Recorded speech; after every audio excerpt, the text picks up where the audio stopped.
Alright, we've done the first, then the stop-motion animation one, and now it's time to deal with SpongeBob's most recent Christmas episode. And I mean recent. The first came out in 2000s, the next came out in 2012, and Road to Christmas was released only 2 years ago. So the episode starts on Christmas Eve. Sponge, of course, has laid out all the stuff for that big day, including a gift for Santa. Pretty basic thought from SpongeBob here. Santa works hard, and he deserves a gift too. So after going to bed, Santa arrives, shrinking himself down to fit in the pineapple, which is good evidence they never ironed out that whole Wumbo thing. An interesting thing about Santa's design is that it's been used before. For one thing, as some of you can tell, it's an animated version of the stop-motion Santa from It's a SpongeBob Christmas, but the animated version of this design was used before in 2018 for the episode Goons on the Moon, also using the same voice actor from that episode, comedian Louis Black, which is funny for two reasons. One is that Louis is famously Jewish, and is that Louis is an angry comedian, so much so that he plays anger in the movie Inside Out. Anyway, during Santa depositing SpongeBob's gifts, due to being just a little too caked up, his cheeks knock his gift behind SpongeBob's couch, leaving without it. 7 months later. Leaving Sponge feeling like, well now how would you describe it, Bee Gees? During SpongeBob's Tear Fest though, Patrick comes in and asks why he doesn't just deliver it himself. Why not just deliver it to him? That's a dumb idea! I'm in! Deciding to start their journey via pushing and shoving each other as a mode of transportation, while doing this they literally run into Plankton, who after they explain quickly realizes that if he follows down to the North Pole, he'll be able to hack Santa's mainframe where he keeps his lists.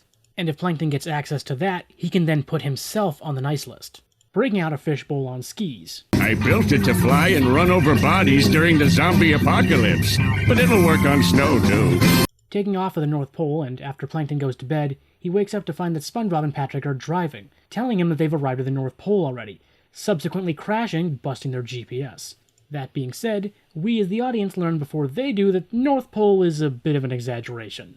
Arriving at what they believe to be Santa's house, they go inside to find a decidedly different-looking Santa snoozing. After climbing onto Santa's knees, this one opens his eyes and recognizes Sponge and Pat, revealing that, and you're not going to believe this... Ahoy, SpongeBob and Patrick! It's me, Patchy the Pirate! Getting back to the point, Patchy explained that this isn't North Pole. They're at Christmasland theme park in the middle of Encino. Patchy works here as a Santa. It's me side hustle.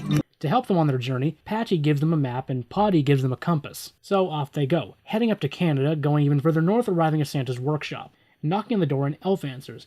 She initially mistakes them for trick-or-treaters, but after SpongeBob explains and Plankton uses his opportunity to sneak in, she tells him that Santa isn't even home right now. He and the missus are in Aruba, which is to say they can't come in. Also, to a lesser extent, the elves are partying while the fat man's away. Still determined to get his gift under the tree, SpongeBob proposes going in Santa style down the chimney, and Patrick, well, his idea went a different direction.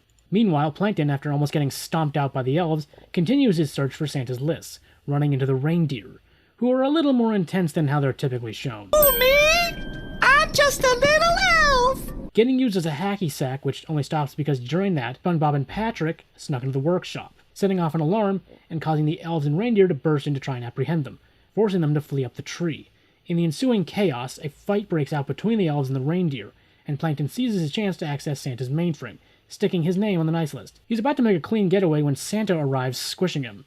It seems SpongeBob actually tripped some kind of silent alarm, and Santa came back from Aruba to see what all the fuss is about. Hi, Santa. SpongeBob? Oh, I should have known. You're a menace. Finally able to give Santa his gift, a piece of paper inside a bottle.